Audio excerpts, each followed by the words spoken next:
नमस्कार, मैं राहुल शर्मा। आप देख रहे हैं हमारा खास प्रोग्राम और प्रोग्राम की शुरुआत इस वक्त हम कर रहे हैं उत्तर प्रदेश से। जी हाँ, उत्तर प्रदेश में 10 सीटों पर होने वाला उपचुनाव, क्या वाकई ये उपचुनाव भारतीय जनता पार्टी के लिए करो या फिर मरो की परिस्थिति में है? और क्या इस उपचुनाव में समाजवादी पार्टी एक बड़ी जीत हासिल कर ले जाएगी? लेकिन इस उपचुनाव से पहले दो चर्चाएं हो रही हैं। पहली चर्चा वोट बैंक को लेकर और दूसरी चर्चा जो हो रही है वो ये हो रही है कि क्या समाजवादी पार्टी और बीजेपी दोनों अपनी अपने तरफ से महिला उम्मीदवारों को चुनावी मैदान में उतारकर इस चुनाव को एक अखाड़ा बना देंगे। क्या ये चुनावी अखाड़ा बन जाएगा और दोनों किसको उतारने की तैयारी कर रहे हैं? क्या समाजवादी पार्टी की तरफ से डिंपल यादव पार्टी के लिए शानदार तरीके से, या अगर मैं कहूं तो बेहद ही अलग अंदाज में प्रचार प्रसार करती नजर आएंगी? उनके प्रचार प्रसार का कितना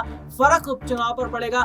और बीजेपी अगर अपर्णा को चुनावी मैदान में उतारती है तो उनके चुनाव में उतरने से, प्रचार प्रसार करने से कितना फर्क पड़ेगा? हालांकि दोनों एक ही परिवार की हैं, मुलायम सिंह यादव की दोनों बहुएं हैं। और इसी मुद्दे पर हमारे साथ बातचीत करने के लिए मौजूद है हमारी खास सहयोगी माही। बहुत बहुत स्वागत है इस प्रोग्राम में आपका।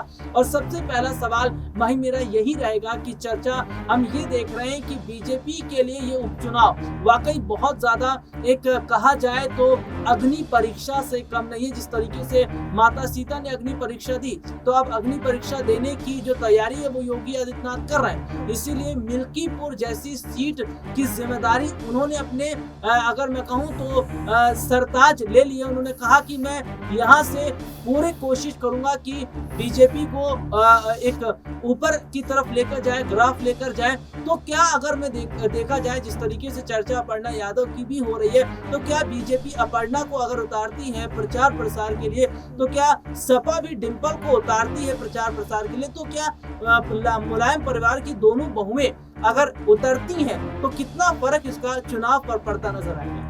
जी बिल्कुल, देखिए बहुत ज्यादा प्रभाव पड़ सकता है। डिंपल यादव के पास बस सपा का जनाधार है, लेकिन अपर्णा यादव के पास सपा और बीजेपी दोनों का जनाधार है। अगर दोनों आमने सामने आ जाती हैं, जाहिर तौर पर कहीं ना कहीं बड़ा उलटफेर देखने को मिल सकता है। यही कारण है कि भारतीय जनता पार्टी मैनपुरी में अपर्णा यादव को उतारने की कोशिश कर रही थी, लेकिन जब अपर्णा यादव परिवार के खिलाफ लड़ने से मना कर देती है, तब जाकर मजबूरी में जयवीर सिंह ठाकुर को जगह दी जाती है मैनपुरी सीट पर। तो ऐसे में अभी देखिए यहाँ पर राहुल कई ऐसी सीटें हैं जहाँ पर सपा अपना दबदबा कायम करने की कोशिश कर रही है। अगर भारतीय जनता पार्टी को जीत हासिल करनी है तो कहीं ना कहीं अपर्णा यादव को जिम्मेदारी देनी चाहिए और एक मौका कहीं ना कहीं देकर देखना चाहिए और उसका परिणाम निकल कर जरूर आएगा। अगर मिल्कीपुर सीट की बात करें, मिल्कीपुर में अगर लगता है योगी आदित्यनाथ को कि अपर्णा उतना बेहतर नहीं कर सकती है, लेकिन दो ऐसी सीटें हैं करहल और बिजनौर जहां पर भी अखिलेश यादव का दबदबा है। एक सीट से माना जा रहा है कि तेज प्रताप यादव को उतारा जाएगा और तेज प्रताप यादव उनके बेहद करीबी भी नहीं है, उनके परिवार के इतने सदस्य भी नहीं है, थोड़े दूर के रिश्ते में आते हैं। तो अपर्णा यादव को एक बार मैदान में उतर कर कहीं ना कहीं इस बात का फायदा उठाने की कोशिश करनी चाहिए और भारतीय जनता पार्टी को भी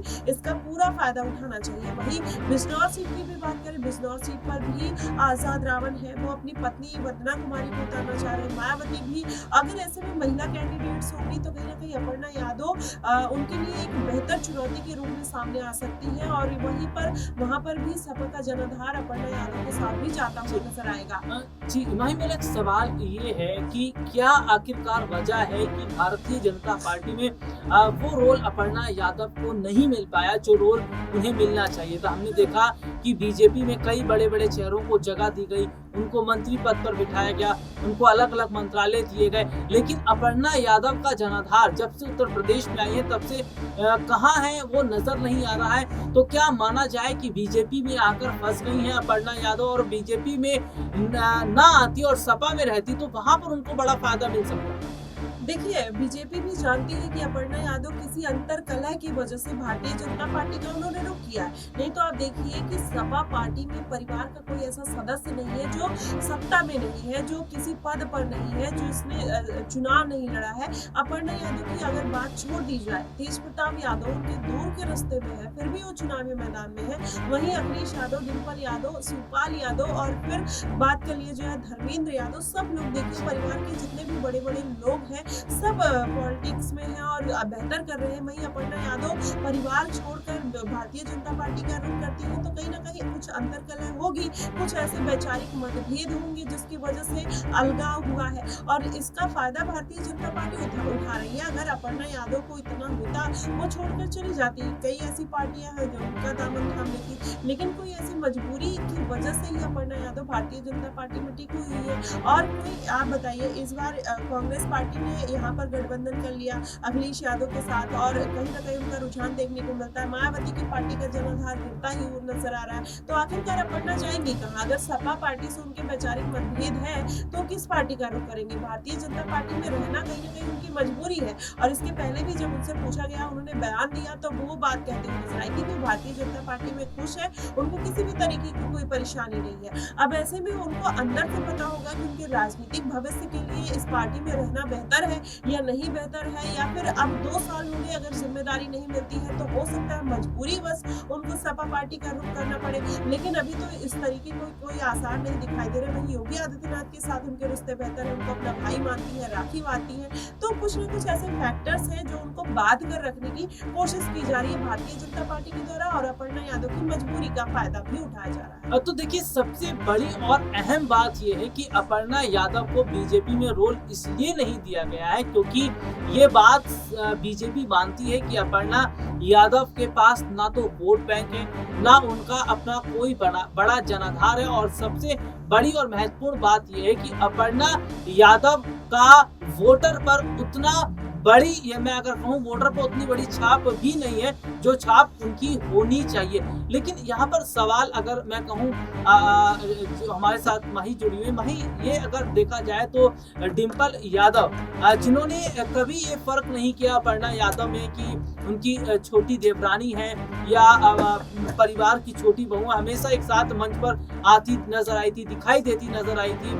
कई बार हमने देखा था कि एक साथ मंच भी साझा किया, लेकिन अखिलेश यादव ने इस चीज को कहीं ना कहीं रखा कि उनके छोटे भाई प्रतीक हैं, उनकी अगर मैं कहूँ तो छोटी अपर्णा यादव है। तो क्या बहुत पहले से भी अगर बात करें तो रिश्ते जो संबंध है वो ठीक नहीं थे अखिलेश यादव के अपर्णा यादव से, अखिलेश के प्रतीक यादव से। तो क्या जिस तरीके से शिवपाल यादव का राजनीतिक कदम ने देखा कि समाजवादी पार्टी में घटा है, उनको एक अलग दरकिनार किया गया, क्या यही अपर्णा के साथ भी किया जा रहा था? क्या अपर्णा यादव को भी इसी तरीके से समाजवादी पार्टी में दरकिनार किया गया? यही वजह रही कि सपा छोड़ने पर मजबूर हुई अपर्णा यादव। जी बिल्कुल, देखिए जिस तरीके से मामले बीच में निकलकर सामने आए थे, अपर्णा यादव ने खुद भी कहा था कि डिम्पल यादव को गुस्सा बहुत आता है और कहीं ना कहीं वो हर चीज अपने हिसाब से जानती है और परिवार में शायद कौन किस जगह पर रहेगा, कौन क्या करेगा, कौन क्या नहीं करेगा, हर चीज की जो रिस्पॉन्सिबिलिटी है कहीं ना कहीं डिम्पल यादव ने उठा रखी है। और अपर्णा यादव को उस वैचारिक मतभेद की वजह से कहीं ना कहीं भारतीय जनता पार्टी का रुख करना पड़ा था। हालांकि उनके निजी जीवन की बात है, लेकिन अगर पार्टी स्तर पर भी कोई मतभेद होता है, और अपर्णा यादव की सबसे बड़ी खामी ये रही है कि उन्होंने ये बोल दिया दूसरी पार्टी में आकर कि वो परिवार के खिलाफ चुनाव नहीं लड़ेंगे। अगर परिवार के खिलाफ चुनाव नहीं लड़ना था तो आपको किसी और पार्टी का रुख करना नहीं चाहिए, क्योंकि यहाँ पर प्रतिद्वंदिता चलती है, एक दूसरे को हराने और जिताने का सवाल होता है। तो अगर आप ऐसे कह देंगी तो जाहिर तौर पर पार्टी को भी हिचकिचाहट होगी और कोई ऐसी रणनीति में भी आपको शामिल नहीं किया जाएगा जो कॉन्फिडेंशियल हो, जहाँ पर आप देखिए कुछ ऐसी मीटिंग्स होती हैं, कुछ ऐसी बातें होती हैं जो केवल पार्टी के कार्यकर्ताओं को पता होती है। तो ऐसे में अपर्णा यादव का अगर उस तरीके से रिलायबल ना होना कहीं ना कहीं इस बात की तरफ इशारा करते हैं कि भारतीय जनता पार्टी इन्हीं कारणों से बसती हुई नजर आई। आप देखेंगे मेनका गांधी, वरुण गांधी कांग्रेस पार्टी से हमेशा से दूरी बनाकर रखते हैं और उनका कोई ऐसा रिश्ता नहीं है, एक परिवार में नहीं रहते हैं, तब भारतीय जनता पार्टी ने उनको भरोसा जताया था और कहीं ना कहीं उनको सीटें भी दी थी। लेकिन अपर्णा यादव के साथ यही बात है कि जब आप साफ तौर पर बार बार किसी पार्टी के ऊपर प्रेशर डालेंगे कि मैं अपने परिवार के खिलाफ नहीं जाऊंगी, तो अगर नहीं जाना था तो आपको भारतीय जनता पार्टी में शामिल भी नहीं होना था। अगर आप हो चुकी हैं तो फिर आपको अगर जिम्मेदारी नहीं मिल रही है तो उसका भी मलाल कहीं कहीं नहीं होना चाहिए। और ऐसे में अब यही होगा कि अपर्णा यादव अगर किसी और पार्टी का रुख कर लेती है, जैसा आपने कहा कि उनका जनाधार नहीं है, मुझे लगता है कि अगर राहुल देखा जाए तो बिना जिम्मेदारी मिले जनाधार नहीं आता है। और इस बार जनाधार कई ऐसे चेहरों का नहीं था। पीएम मोदी के चेहरे पर वो चुनाव लड़ने गए थे लेकिन हार का सामना करना पड़ा। कई लोगों को तो जनता जानती भी नहीं थी, फिर भी चुनाव में उतरे और जीत गए। तो बात होती है कि चुनावी माहौल कैसा चल रहा है। केपी सिंह जब स्मृति ईरानी के खिलाफ कोई नहीं जानता था कि कौन है, लेकिन फिर जब वो खड़े हुए स्मृति ईरानी के खिलाफ जनता में एक गुस्सा था, एक वो द्वेष था, कहीं ना कहीं उसकी वजह से उनको जीत दर्ज हुई। हालांकि वो कांग्रेस पार्टी में बड़े नेता के तौर पर देखे जाते हैं, लेकिन आम जनता को नहीं मालूम था। तो यही कारण हो सकता है कि जब तक आप जनता के बीच में नहीं जाएंगे, उनके मामलों को नहीं समझेंगे और किसी पार्टी विशेष के एक चेहरे पर चुनाव लड़ेंगे तो शायद आप ना जीत पाए। और यही कारण अपर्णा यादव के साथ है। जी वाकई अब देखना वाकई दिलचस्प होगा कि क्या इस उपचुनाव में अपर्णा यादव को बड़ा रोल दिया जाएगा। शिवपाल यादव को समाजवादी पार्टी ने कटहरी सीट देकर यह बता दिया है कि हम चाचा शिवपाल के साथ है, लेकिन अपर्णा का क्या होगा और अपर्णा को इस बार बीजेपी चांस नहीं देती है तो क्या सपा में जाने का फैसला अपर्णा की तरफ से किया जाएगा। फिलहाल आज के इस प्रोग्राम में इतना ही। आपसे फिर दोबारा मुलाकात होगी, तब तक के लिए इजाजत दीजिए। नमस्कार।